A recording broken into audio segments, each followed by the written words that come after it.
اللہ کے پیغمبر محمد رسول اللہ صلی اللہ علیہ وسلم کی ایک حدیث آپ کے سامنے رکھنے کی کوشش کروں گا، اس دعا کے ساتھ کہ اللہ رب العالمین ہم سب کو سننے سنانے کے بعد عمل کرنے کی توفیق بخشے۔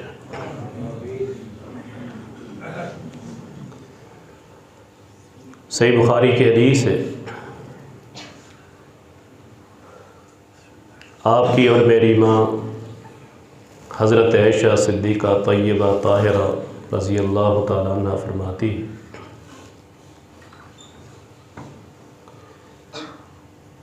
کہ ایک دن ہم ازواج النبی صلی اللہ علیہ وسلم، اللہ کے نبی صلی اللہ علیہ وسلم کے ساتھ بیٹھی ہوئی تھی۔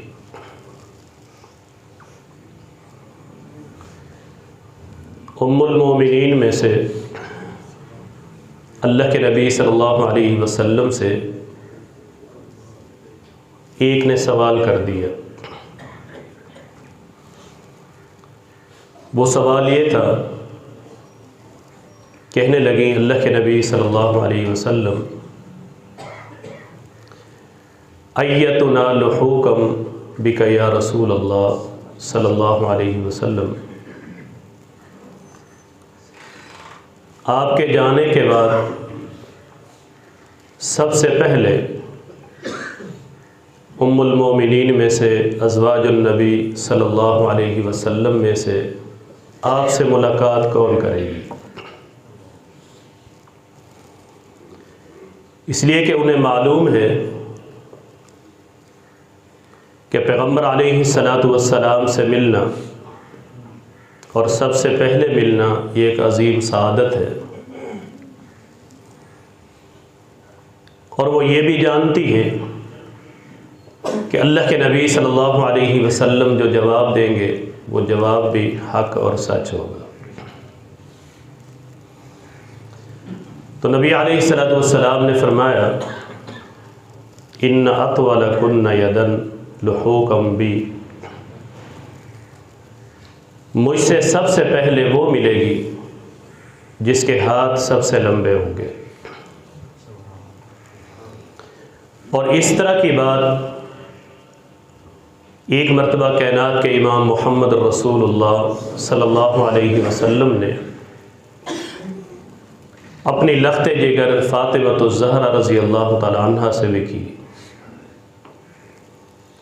فاطمہ اللہ کے نبی صلی اللہ علیہ وسلم کے ساتھ بیٹھی ہوئی ہے۔ یہ فاطمہ جنت کی عورتوں کی سردار ہے، اور میرے نبی صلی اللہ علیہ وسلم نے فرمایا تھا فاطمہ نبی کے جگر کا ٹکڑا ہے۔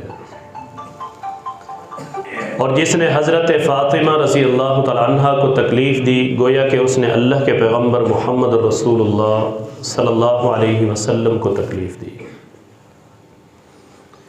فرمایا فاطمہ ہر سال جب رمضان المبارک کا مہینہ شروع ہوتا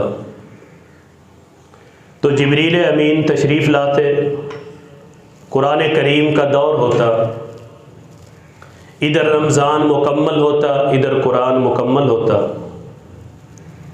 لیکن اس مرتبہ ایسا نہ ہوا۔ اس مرتبہ جب جبریل امین تشریف لائے، قرآن کریم کا دور کیا گیا، ایک مرتبہ مکمل ہوا، فرمانے لگے کہ آپ اور پڑھیں۔ میں نے پھر پڑھنا شروع کیا۔ اب ادھر رمضان کی آخری تاریخ تھی، ادھر قرآن ایک بار نہیں 2 بار مکمل ہو چکا تھا۔ فاطمہ مجھے لگتا ہے کہ اب آپ کی اور بابا کی جدائی کا وقت آ چکا ہے۔ تو فاطمہ تو زہرا رضی اللہ تعالی عنہ یہ سن کر رونے لگی۔ نبی علیہ السلام نے کان میں پھر ایک اور بات کی، فرمایا فاطمہ آپ جانتی ہو کہ سب سے پہلے میرے خاندان میں سے مجھ سے جو ملے گی وہ فاطمہ کوئی اور نہیں بلکہ فاطمہ الزہرا رضی اللہ تعالی عنہ ہے، اور آپ ہیں اور آپ ایسے نہیں ملو گی، جنت کی عورتوں کی سردار بن کے ملو گی۔ جب فاطمہ الزہرا رضی اللہ تعالیٰ عنہ نے یہ بات سنی تو وہ مسکرانے لگی۔ اب اللہ کے نبی صلی اللہ علیہ وسلم کی موت کا اشارہ سن کے انہیں رونا آ جاتا ہے، اپنی موت کی خبر سن کے وہ مسکرانے لگتی ہیں، اور یہی بات اللہ کے پیغمبر صلی اللہ علیہ وسلم نے ازواج النبی صلی اللہ علیہ وسلم سے کی کہ آپ میں سے مجھ سے سب سے پہلے وہ ملے گی کہ جس کے ہاتھ لمبے ہوں گے۔ حضرت عائشہ صدیقہ طیبہ طاہرہ رضی اللہ تعالی عنہ فرماتی ہیں فَآخَذُوا كَسْبَةً يَزْرَعُونَهَا، ہم نے ایک پیمانہ لیا، ایک فٹا لیا، پیمائش کے لیے ایک چیز لی، ہم ایک دوسرے کے ہاتھوں کو ناپنے لگی۔ ہم نے کہا دیکھیں تو صحیح ہاتھ کس کے بڑے ہیں، اور اللہ کے نبی صلی اللہ علیہ وسلم سے ملاقات سب سے پہلے کون کرے گی؟ فرمایا سب کے ہاتھوں کو ناپا گیا، پیمائش کی گئی، تو سب سے جو بڑے ہاتھ نکلے وہ حضرت سودا رضی اللہ تعالی عنہ کے تھے۔ ہمارا یہ نظریہ بن گیا، ہم کافی عرصے تک یہ سمجھتی رہیں کہ اللہ کے نبی صلی اللہ علیہ وسلم کے جانے کے بعد سب سے پہلے نبی علیہ الصلوۃ والسلام سے جو بیوی ملاقات کرے گی وہ حضرت سودا رضی اللہ تعالی عنہ ہیں، لیکن فرمایا کہ ایسا ہوا نہیں۔ جب انتقال ہوا پیغمبر علیہ الصلوۃ والسلام کے کچھ مہینے کے بعد حضرت فاطمہ الزہرا رضی اللہ تعالی عنہ کا ہوا خاندان میں سے، پھر اس کے بعد حضرت عمر رضی اللہ تعالیٰ عنہ کے دور میں حضرت زینب رضی اللہ تعالیٰ عنہ کا انتقال ہوا، اور حضرت سودا کا انتقال امیر معاویہ رضی اللہ تعالیٰ عنہ کے دور میں ہوا۔ ہم پریشان ہو گئی کہ میرے نبی نے اس بات کا حکم دیا ہے کہ جس کے ہاتھ لمبے ہوں گے سب سے پہلے ملاقات وہ کرے گی، لیکن ہم دیکھتی ہیں پہلے انتقال حضرت زینب کا ہوتا ہے۔ وجہ کیا ہے؟ کہا کافی عرصے تک ہم یہی سمجھتی رہیں، پھر ہمیں پتہ چلا کہ اللہ کے نبی صلی اللہ علیہ وسلم نے جو اس بات کا حکم دیا ہے کہ جس کے ہاتھ لمبے ہوں گے، اس سے مراد یہ نہیں ہے کہ ہاتھ لمبے ہوں گے، اس سے مراد یہ ہے کہ آپ بیویوں میں سے ازواج النبی میں سے جو سب سے زیادہ سخاوت کرنے والی ہوگی اللہ کے نبی صلی اللہ علیہ وسلم سے بھی سب سے پہلے وہی ملے گی۔ اور حضرت زینب رضی اللہ تعالی عنہ سب سے بڑی سخی، سب سے زیادہ سخاوت کرنے والی۔ اب یہ ازواج النبی کون ہیں؟ جنہیں اللہ رب العالمین اپنے پیغمبر صلی اللہ علیہ وسلم کے لیے منتخب کرتا ہے۔ اپنی مرضی سے کوئی عورت نبی کی بیوی نہیں بنتی۔ میرے نبی نے فرمایا تھا، فرمایا ما زوجت شیء من نسائی، آج تک میں نے جتنی عورتوں سے بھی نکاح کیا ہے یہ میرا اپنا فیصلہ نہیں، الا بوحی، یہ میرے رب کا حکم تھا۔ پھر فرمایا میں نے آج تک اپنی بیٹیوں کا جہاں بھی نکاح کر کے دیا ہے یہ بھی نبی کا ذاتی فیصلہ نہیں تھا، رب کا حکم تھا۔ اور اللہ کے پیغمبر صلی اللہ علیہ وسلم کے لیے اللہ رب العالمین انہی عورتوں کا انتخاب کرتا ہے جو دین اسلام میں نشر و اشاعت کا سبب بن جائیں، جنہیں اللہ رب العالمین دین کی فہم عطا کرے۔ صحابہ فرماتے ہیں ہمیں کوئی مسئلہ درپیش ہوتا تو ہم سب سے پہلے اللہ کے پیغمبر صلی اللہ علیہ وسلم کی پیاری بیوی ازواج النبی امہات المومنین حضرت عائشہ صدیقہ طیبہ طاہرہ رضی اللہ تعالیٰ عنہ کے پاس جاتے کہ میری ماں یہ مسئلہ ہے، ہمیں بتائیے اس میں اللہ کے نبی صلی اللہ علیہ وسلم کا فرمان کیا ہے۔ میں یہاں رک کر یہ کہنا چاہوں گا کسی انسان کے فہم میں غلطی کا احتمال موجود ہوتا ہے، اس لیے کہ وہ انسان پیغمبر نہیں ہے، وہ چاہے صحابی ہو، وہ چاہے تابی ہو، وہ چاہے تبع تابی ہو، وہ چاہے محدث ہو، وہ چاہے بڑے سے بڑا امام ہو، وہ چاہے چاہے عالم ہو، وہ چاہے غیر عالم ہو، لیکن تفہیم کے اندر، فہم کے اندر غلطی کا اگر احتمال نہیں ہوتا تو وہ صرف اور صرف ایک ہی ہستی ہے، اور وہ ہستی کائنات کے امام محمد الرسول اللہ صلی اللہ علیہ وسلم کی ہستی ہے۔ اس لیے کہ میرا رب اعلان کرتا ہے، فرمایا وما ينطق عن الهوى ان هو الا وحی یوحی۔ اللہ کے نبی صلی اللہ علیہ وسلم آپ تو اپنی مرضی سے لبوں کو حرکت نہیں دیتے جب تک رب کا حکم نہ ہو۔ میرے نبی کا صحابی جب ہر چیز کو لکھا کرتا ہے، پیغمبر علیہ السلام کو پتہ چلتا ہے، صحابہ منع کرتے ہیں، میرے نبی فرماتے ہیں اے صحابی ہر چیز کو لکھا کرو، والذی نفسی بیدہ، اس ذات کی قسم جس کے ہاتھ میں محمد مصطفیٰ صلی اللہ علیہ وسلم کی جان ہے، فرمایا ما یخرج منہ الا حق، اللہ کے نبی صلی اللہ علیہ وسلم کی زبان مبارک سے یاد رکھو سوائے حق کے اور کچھ نکلتا ہی نہیں ہے۔ بات سمجھانے کی غرض سے کسی کی شان میں تنقیص مراد نہیں، اور اس سے تنقیص ہوتی بھی نہیں، اس لیے کہ ہر انسان غلطی کا احتمال موجود ہے، بڑے سے بڑا ہے، چھوٹے سے چھوٹا ہے، اس کی بات قرآن نہیں ہے، اس کی بات نبی کا فرمان نہیں ہے۔ اگر کوئی چیز غلطی سے پاک ہے تو وہ اللہ کا قرآن ہے یا اللہ کے پیغمبر محمد الرسول اللہ صلی اللہ علیہ وسلم کا فرمان ہے۔ ہم آگے بڑھتے ہیں، میرے نبی صلی اللہ علیہ وسلم کے صحابہ صلح حدیبیہ کا موقع ہے، پیغمبر علیہ السلام فرمانے لگے، جب معاہدہ کر کے واپس پلٹتے ہیں، نبی علیہ السلام فرماتے ہیں ساتھیوں اپنے جانوروں کو ذبح کر دو۔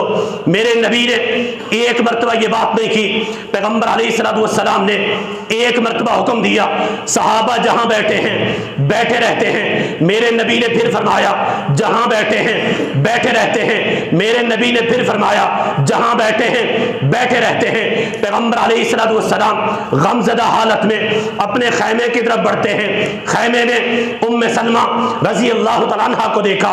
ام سلمہ نے جب اللہ کے پیغمبر کی کیفیت کو دیکھا، میرے نبی سے پوچھا اللہ کے نبی کیا ہوا؟ میرے نبی فرماتے ہیں ام سلمہ مجھے لگتا ہے کہ آج میرے ساتھیوں نے اللہ کے پیغمبر کا ساتھ دینے سے گویا کہ انکار کر دیا ہے۔ نبی علیہ السلام نے ایک مرتبہ حکم دیا، ایک نہیں اٹھا، دوسری مرتبہ حکم دیا، دو نہیں اٹھے، تیسری مرتبہ حکم دیا، کوئی نہیں اٹھا۔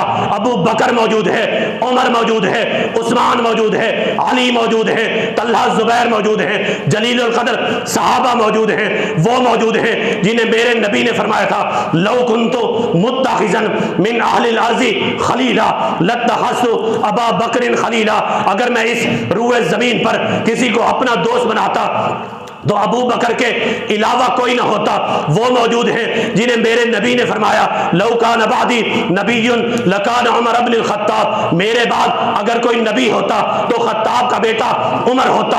وہ موجود ہیں جن کے بارے میرے نبی نے فرمایا ما ضر عثمان ما عمل بعد اليوم، آج کے بعد اگر عثمان عمل نہ بھی کرے تو رب نے اس کے کھاتے میں جنت کو لکھ دیا ہے۔ وہ موجود ہیں جب پوچھا گیا اللہ کے نبی جنت کے سارے دروازے جسے اپنی طرف بلائیں گے وہ کون ہے؟ میرے نبی نے فرمایا تھا بل ارجو ان تکون منہم، ابو بکر وہ تو ہی ہے۔ وہ موجود ہیں، کہا اللہ کے نبی صلی اللہ علیہ وسلم ہمارا یہ معصوم بچہ لے جائیں، آپ جنگ پہ جا رہے ہیں۔ اللہ کے نبی نے فرمایا اس معصوم بچے کا کیا کریں گے؟ کہا اللہ کے نبی جب آپ کی طرف تیر آئے، آپ کی طرف تلوار آئے، آپ کی طرف کوئی حملہ ہو، اس معصوم بچے کو ڈھال کے طور پر پیش کر دینا، یہ معصوم بچہ کٹ جائے گا۔ ہم اس بات پر ماں باپ فخر کر گئے کہ اللہ کے نبی کے دفاع میں ہمارا بیٹا شہید ہوا ہے۔ کہا اللہ کے نبی صلی اللہ علیہ وسلم نے، کہا ام سلمہ مجھے لگتا ہے آج ان عظیم لوگوں نے نبی کا ساتھ دینے سے گویا کہ انکار کر دیا ہے۔ جب پیغمبر علیہ السلام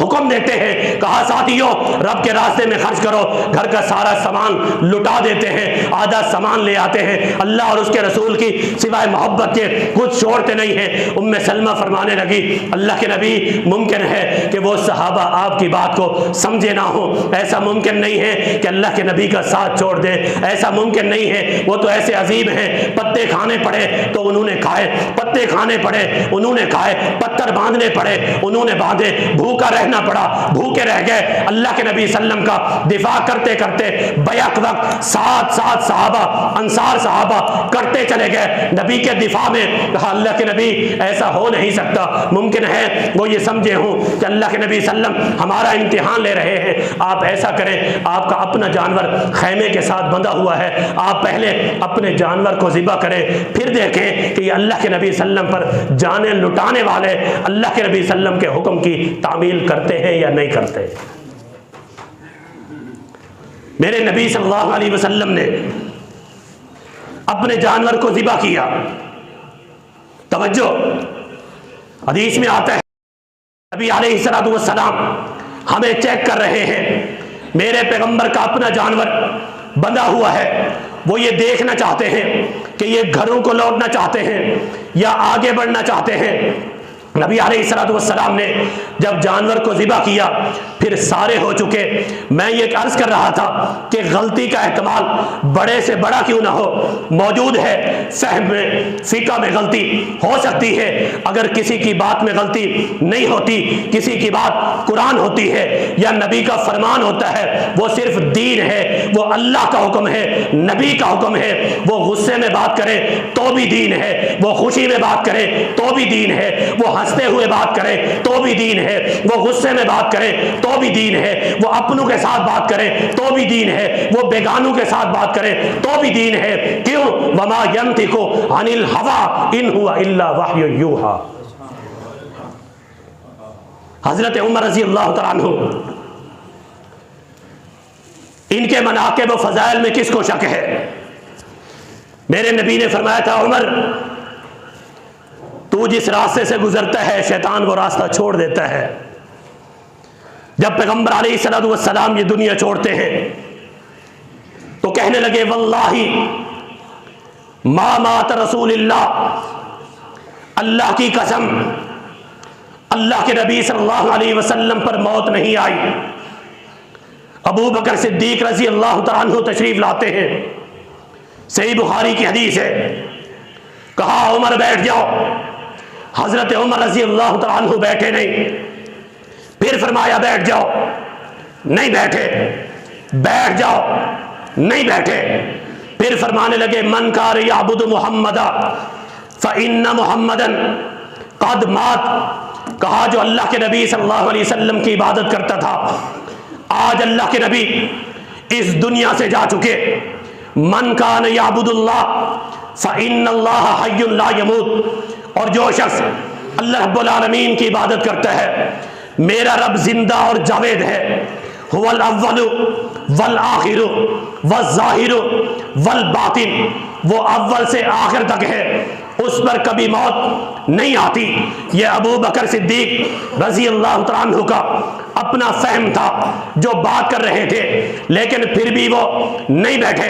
لیکن جب قرآن کریم کی آیت پڑھی، کہا وما محمد الا رسول قد خلت من قبلہ الرسل افإن مات او قتل انقلبتم على اعقابکم ومن ينقلب على عقبیہ فلن یضر اللہ شیئا۔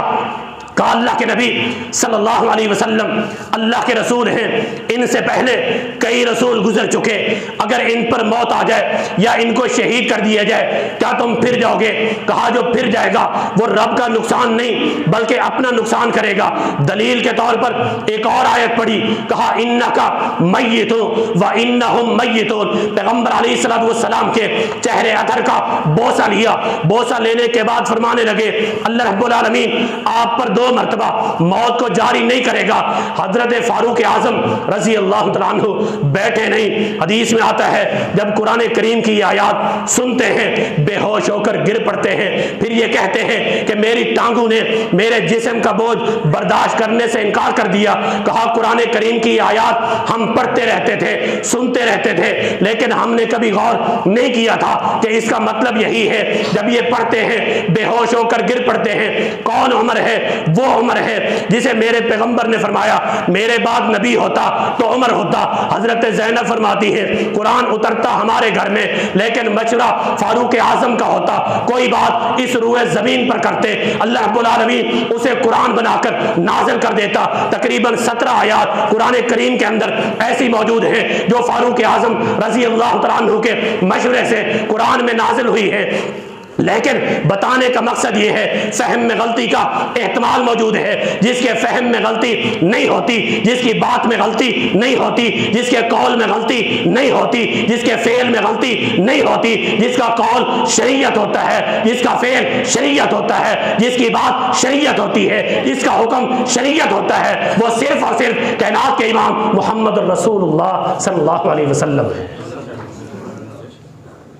صحیح بخاری کی حدیث اٹھائی ہے، میرے نبی کے عظیم صحابی ابو بکر صدیق رضی اللہ تعالیٰ عنہ ایک شخص آتے ہیں، کہا اللہ کے نبی میں نے ایک خواب دیکھا ہے، آسمان پر بادل کا ٹکڑا ہے، اس سے گھی اور شہد ٹپک رہا ہے، ہم دیکھ رہے ہیں لوگ اسے اپنے ہاتھوں میں لے رہے ہیں، کسی کے پاس کم آ رہا ہے، کسی کے پاس زیادہ آ رہا ہے، پھر ہم اتنے میں دیکھتے ہیں ایک رسی آسمان سے نمودار ہوتی ہے، پھر ایک شخص اسے پکڑتا ہے، وہ بھی آسمان پہ چلا جاتا ہے، دوسرا پکڑتا ہے، وہ بھی آسمان پہ چلا جاتا ہے، تیسرا پکڑتا ہے، وہ بھی چلا جاتا ہے، چوتھا پکڑتا ہے، وہ رسی ٹوٹ جاتی ہے۔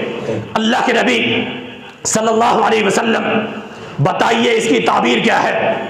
یاد رکھیے میرے نبی کا خواب بھی وہی ہوتا ہے، غلطی سے پاک، غلطی کے احتمال سے پاک۔ میرے نبی مکرم کی بتائی ہوئی تعبیر بھی رب کا قرآن ہے، حدیث ہے، وحی ہے، غلطی کے احتمال سے پاک ہے۔ اس سے ہٹ کر نہ کسی کا خواب غلطی کے احتمال سے پاک ہے، نہ کسی کی بتائی ہوئی تعبیر غلطی کے احتمال سے پاک ہے۔ یاد رکھو سارے صحابہ موجود ہیں، ابو بکر صدیق رضی اللہ تعالیٰ عنہ کہنے لگے اللہ کے نبی اگر اجازت ہو اس کی تعبیر میں بتاؤں۔ میرے نبی نے فرمایا ابو بکر بتاؤ، کیا بتاتے ہیں؟ کہ اللہ کے نبی صلی اللہ علیہ وسلم یہ جو آسمان سے رسی نمودار ہوتی ہے یہ صراط مستقیم ہے، ذلت الاسلام ہے، یہ اسلام کی چھتری ہے۔ لوگ جو گھی اور شہد لے رہے ہیں یہ قرآن اور اس کی مٹھاس ہے۔ اللہ کے نبی صلی اللہ علیہ وسلم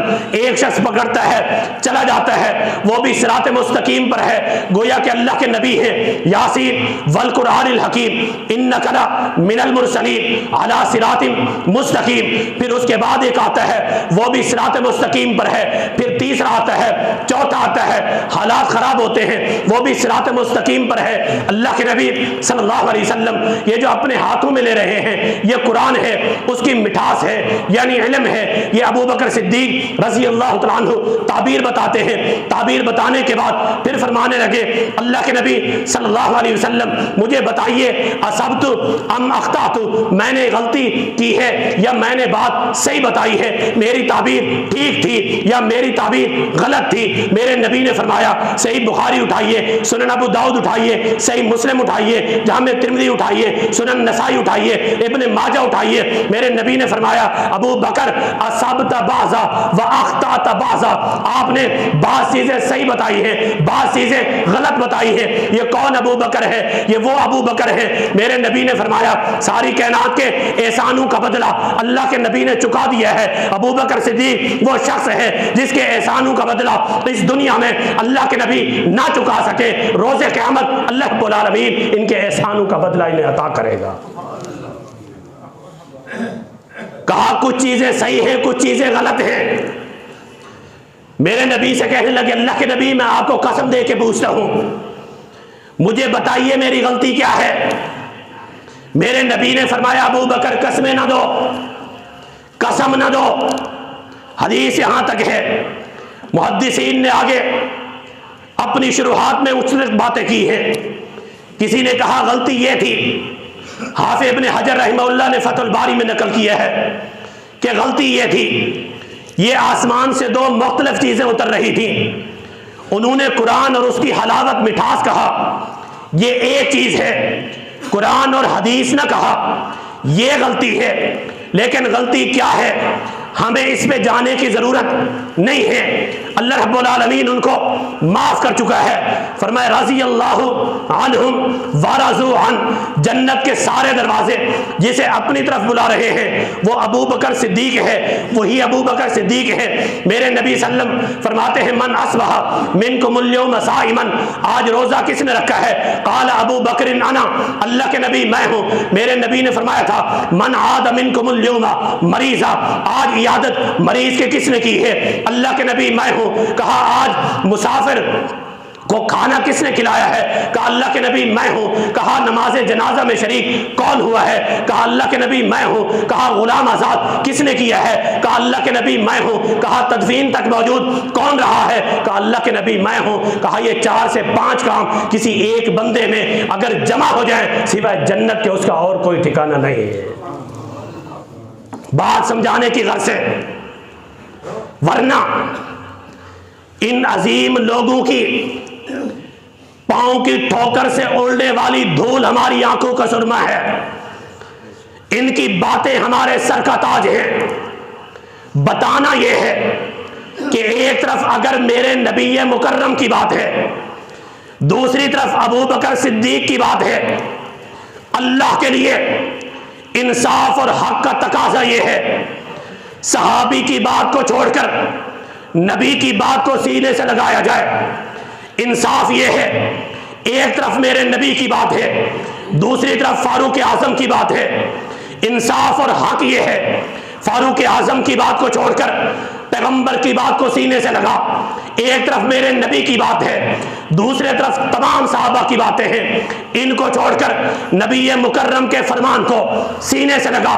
یہ اہل حدیث کی ایک ادنا سے طالب علم کی یہ دعوت ہے، اور یہی دعوت ہمارے اسلاف کی ہے، اور یہی دعوت قرآن و سنت کی ہے، صرف ہماری نہیں۔ یہی دعوت ابو بکر صدیق کی ہے، یہی دعوت حضرت عمر کی ہے، یہی دعوت حضرت عثمان کی ہے، یہی دعوت حضرت علی کی ہے، یہی دعوت عشرہ مبشرہ صحابہ کی ہے، یہی دعوت تابعین کی ہے، یہی دعوت تبع تابعین کی ہے، اور یہی دعوت میرے بھائیوں تمام کے تمام ائمہ کرام کی ہے۔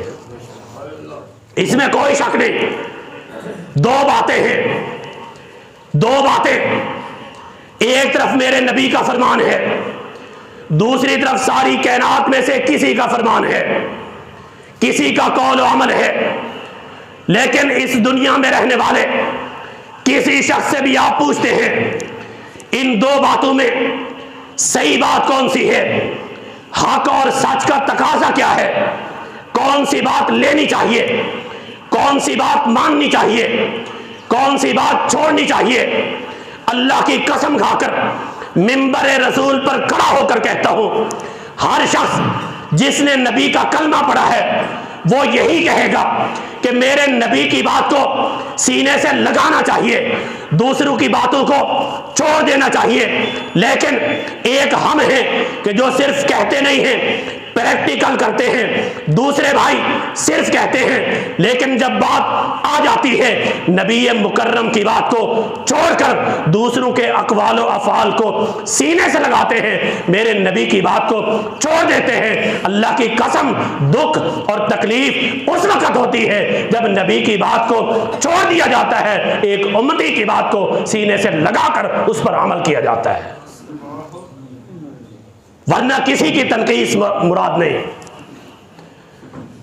کوئی ایسی بات نہیں۔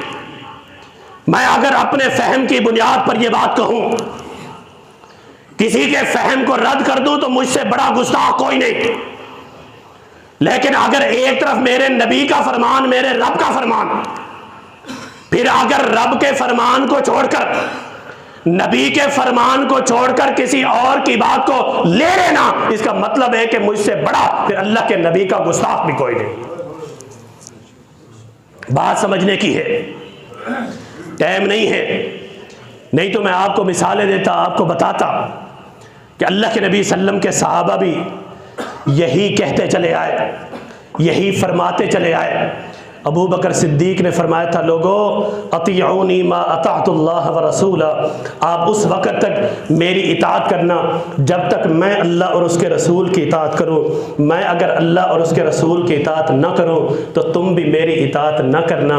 ابو بکر اگر صدیق بنا، عمر اگر فاروق بنا، عثمان اگر غنی بنا، علی حیدر کرار بنے، رضی اللہ عنہم بنے، رب نے اعلان کیا، اس کی وجہ بھی یہی تھی کہ قرآن و سنت کو سینے سے لگایا۔